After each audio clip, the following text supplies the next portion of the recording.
So you were driving one day and you saw a Tesla that had a license plate that said zero carb. Right. And tell us about that. Well, that's how I started my book. I guess you read that little bit. Uh-huh. And, I pulled up behind a Tesla. I think zero carb. I don't know. They all say that now, or it was around the whatever, but Around the license plate. something like that. Because I've seen a bunch of them since. Okay.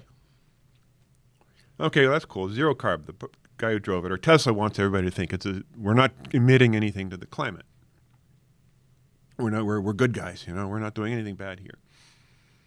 And I didn't quite use this language in the book, but it was bullshit. Uh-huh.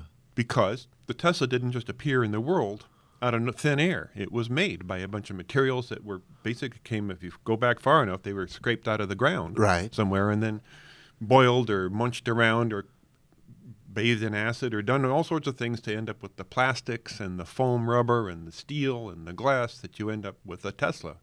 Or for that matter, this table or this microphone or my clothes.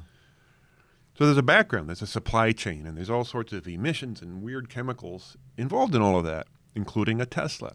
It has a huge footprint, which I think they're aware of that at Tesla, and they're probably trying to work on it. I hope so. But everything has a cost. Everything appears in this world at a cost somewhere. And what we're trying to do is simplify that cost or lessen that cost. That's what natural building, as we call it, is for. You don't boil it, you don't bake it, you don't burn fossil fuels, you don't move it very far. You use what you've got in what's around you.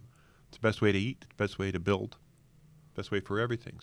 So my objection in saying that was that let's not be disingenuous. Let's not bullshit people. Say, oh, the Tesla is the solution to everything. No, we still got a lot of work to do. It's a good start. Electric cars are great. We have to electrify everything for sure. But I was calling them on their... Do you have a Tesla, by the way? Funny you should ask. I was all set to buy one right up until the new year. Okay. An $1,800 tax credit ran out on December 31st. Tesla in my area said, okay, we got one for you. Great. Put my money down. So you're going to have to go pick it up at the Tesla factory in Fremont on New Year's Eve. I said, okay. And I was halfway there on New Year's Eve in my Lyft ride, and I get a text from Tesla. No, sorry, it's not ready yet. You'll have to wait. And as it turns out, there were several hundred people at the factory waiting to buy a Tesla. And then we didn't get our Teslas. And the tax credit ran out, so I'm out $1,800 basically. I ended up getting a different electric car. Okay. I don't have a happy feeling about Tesla in my mouth as a result. But I've heard problems in terms of getting your stuff on time, and they've had these issues. Well, they have a lot of demand. It's a cool car. But they just have more demand than they can keep up with. I think that's their general problem with that. Yeah. They're doing some cool stuff. They're advancing the technology.